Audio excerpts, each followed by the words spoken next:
Time now to dive into the paint with our 12 Sports insider, Doug Franz, on the Suns' Game 4 loss over New Orleans. And Doug, I don't know about you, I'm glad that game is over because the stress level was up there, and not a great end result. But here's a question to get you riled up from the jump. Free throw disparity, like we were talking about. 42 attempts for the Pels, only 15 for the Suns.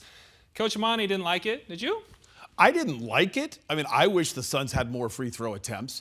But what I didn't like even more was Monty Williams complaining about it. For some reason, the Suns right now are acting like they've already won a championship, and the refs and the league and the Pelicans are taking it from them.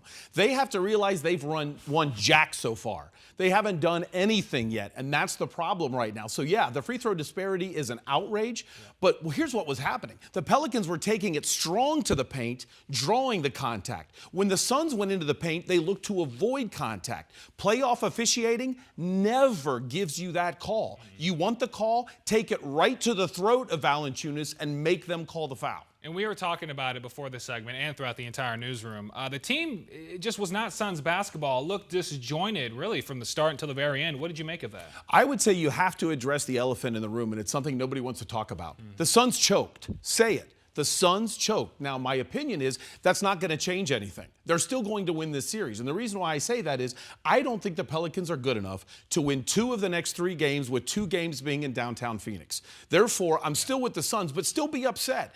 Choking means that it's really simple. You have the ability to get something done, and then the pressure of the moment makes that inability set in. That's where we are.